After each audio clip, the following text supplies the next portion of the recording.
Hello.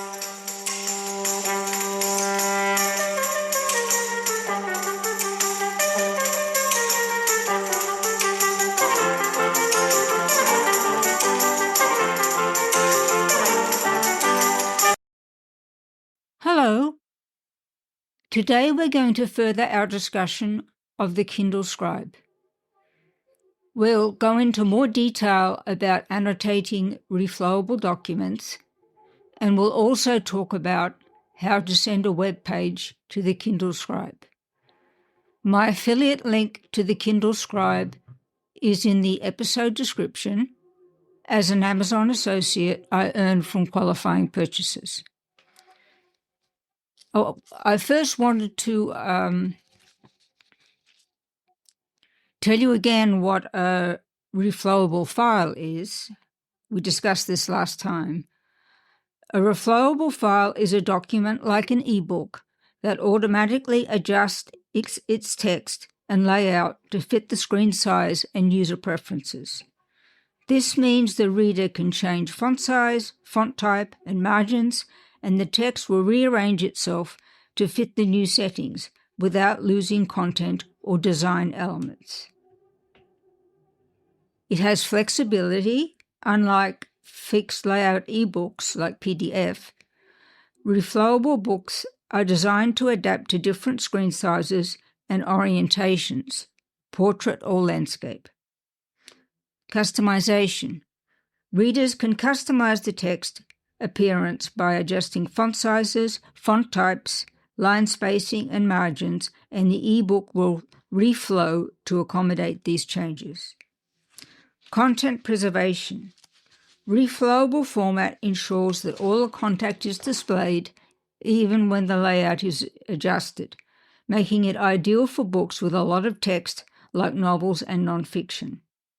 For example, if a reader increases the font size in a reflowable ebook, the text will wrap to the next line and the page will adjust accordingly without cutting off words or paragraphs.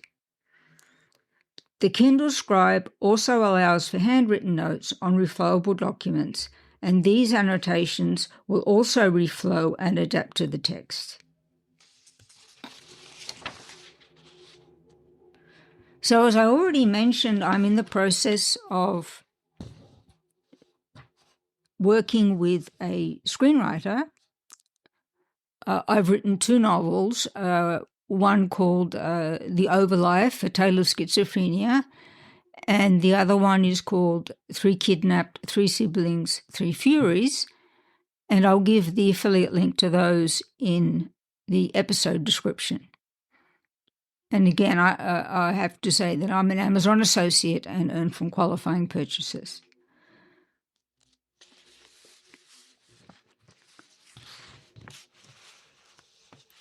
So let's go into a bit more detail about annotating reflowable files. So I'm working with a screenwriter who is making my novels into screenplays, and we're sending documents back and forth. She does a little bit more of her writing, then she sends it to me and wants me to comment on it. And I have been doing this using PDF files. But doing it on the Kindle Scribe is definitely a step up because one can work with a reflowable file.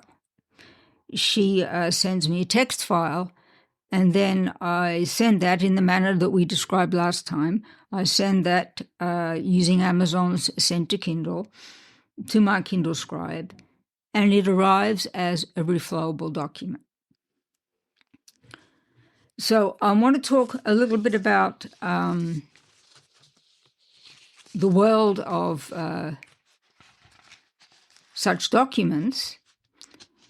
Now, I need to talk about the toolbar. It's not exactly the same situation as the toolbar in notebooks. So annotating reflowable text, the side toolbar in action. So there's a side toolbar which governs the annotation, and then there's a top toolbar that I'll talk about in a little while.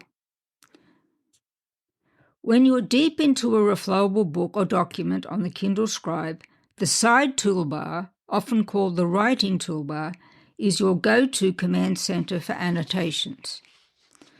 This collapsible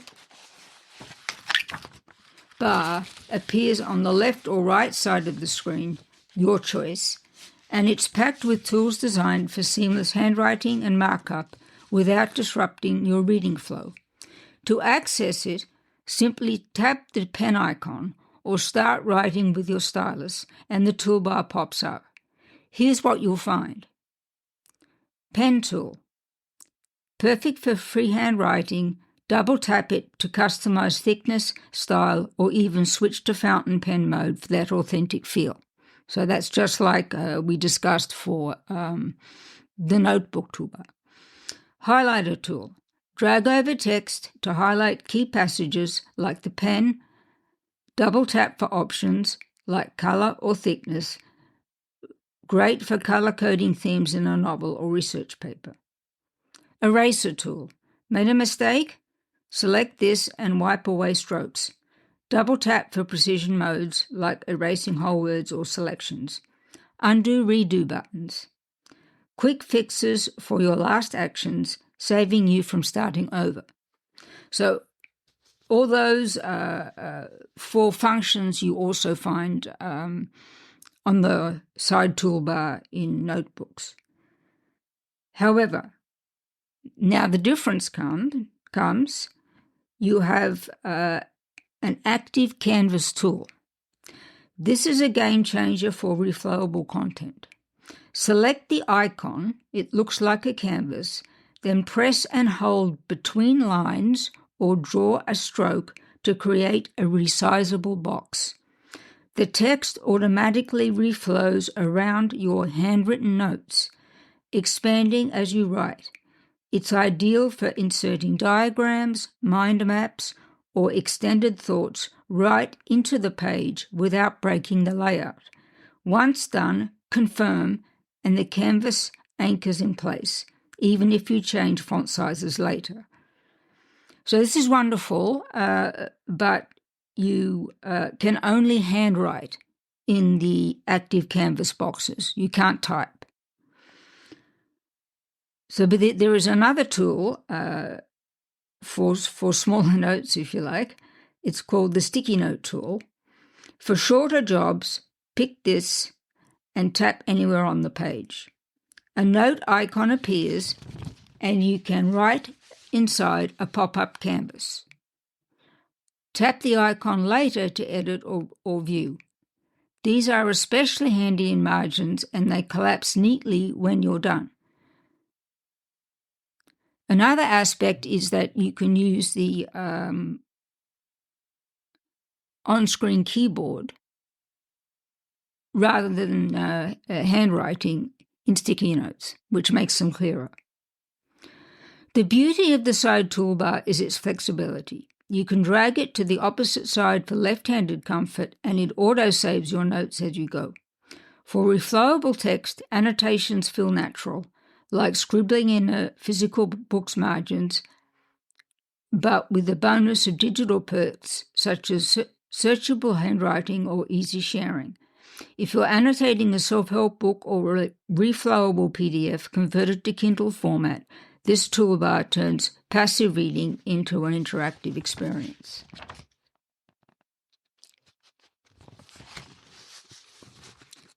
The top toolbar, fine-tuning your annotation setup.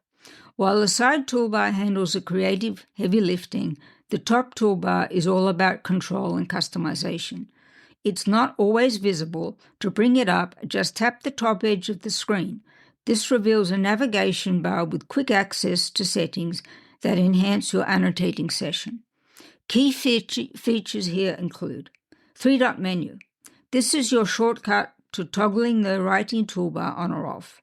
If the side toolbar feels cluttered during a long read, select Hide Writing Toolbar to make it vanish across all books. Need it back? Tap Show Writing Toolbar from the same spot. It's a simple way to switch between reading and annotating modes without fuss. The capital A, little a menu, font and layout options. Dive into the More tab here for the Annotation menu. This lets you decide whether an action menu pops up automatically after highlighting or underlining text, options like adding a note or sharing the selection. For reflowable text, it's crucial because it integrates with Active Canvas, ensuring your highlights trigger note opportunities without extra steps. General navigation. From here you can also jump to search, sync or adjust brightness, but for annotations it's the gateway to refining how tools behave. The top toolbar keeps things streamlined, especially in reflowable documents where text shifts dynamically. Imagine resizing fonts mid-annotation. The top menu ensures your setup adapts without losing your place. It's less about direct writing and more about managing the environment, making it essential for power users. Now, the next topic I want to talk about is sending web pages to the Scribe. And I looked up the difference between saving a web page to an HTML file and sending that versus sending web pages via Google Chrome. Now let's talk about getting that reflowable content into your Scribe in the first place. Amazon's Send to Kindle ecosystem makes it easy, but there are nuances between sending a local HTML file and clipping a live web page using the Chrome extension. Now, the Chrome extension, to get that, you go into your Chrome browser and you search for Send to Kindle extension, and it will show you how to set it up. Okay?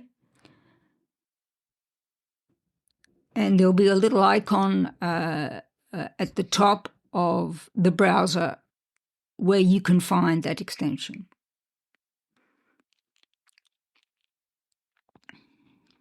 So back to sending an HTML file via Send to Kindle.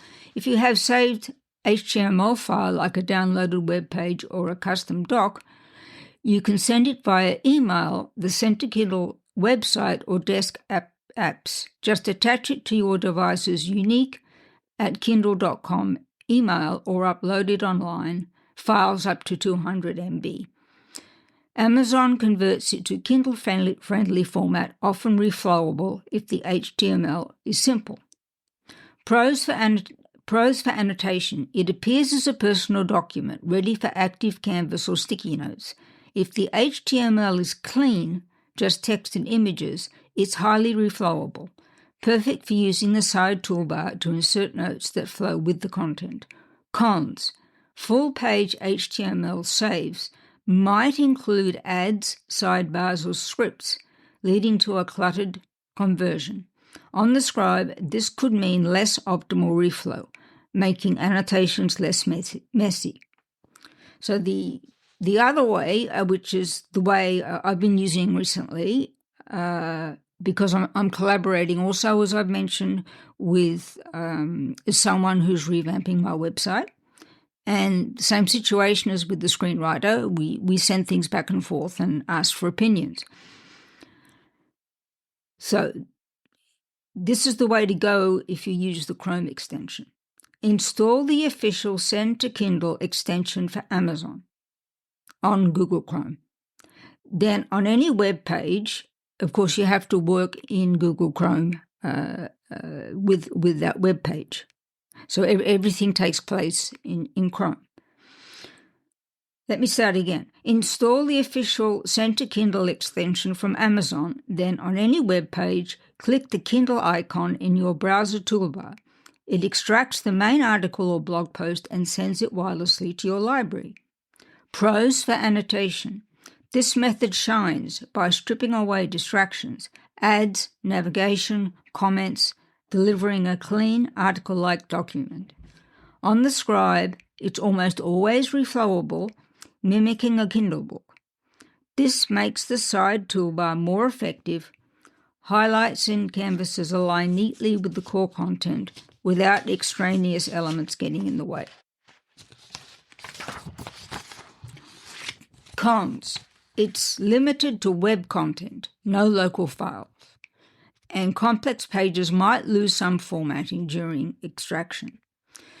In contrast, the Chrome method is faster and more polished for online articles, resulting in a distraction-free read that's ideal for deep annotations. Sending raw HTML is better for offline or custom files, but may require editing beforehand for the best Scribe experience. Both support the toolbars we discussed, but the extension's cleanup often leads to smoother reflow and easier markup.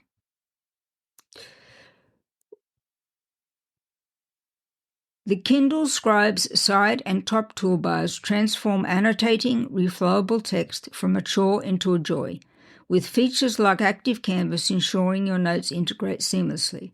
Pair that with smart content sending, whether quick web clip via Chrome for clean reads or an HTML file for custom docs, and you've got a versatile tool for learning, creating, and everything in between.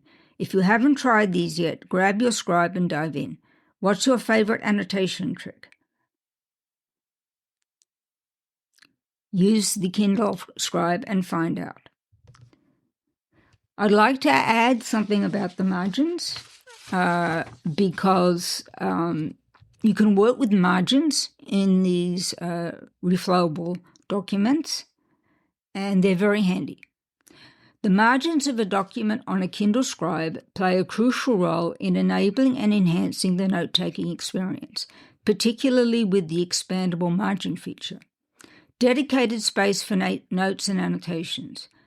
The margin provides a dedicated area where you can write directly onto the document, including ebooks and eligible Word documents. Expandable for longer notes. If your notes extend beyond the initial margin space, you can expand it to accommodate longer thoughts or detailed annotations. Sticky note integration. Even when the expandable margin is closed, notes created within it are accessible as sticky notes anchored to specific passages in your document. Contextual note-taking. The notes made in the margin remain tied to the specific text, ensuring the context of your thoughts is preserved. Adjustable and flexible. You can customize the expandable margin by adjusting its width and choosing between a docked view beside the text or an overlay view on top of the text. Streamlined review. The presence of note icons in the margin quickly indicates which pages contain annotations, simplifying the review process. In essence, the margins on the Kindle Scribe, especially with the expandable margin feature, facilitate a more natural and integrated way to engage with the document and capture your thoughts while reading. So this podcast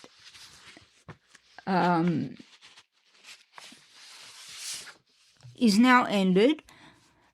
But I wanted to say that I will be making a video podcast on YouTube to pair with this audio podcast.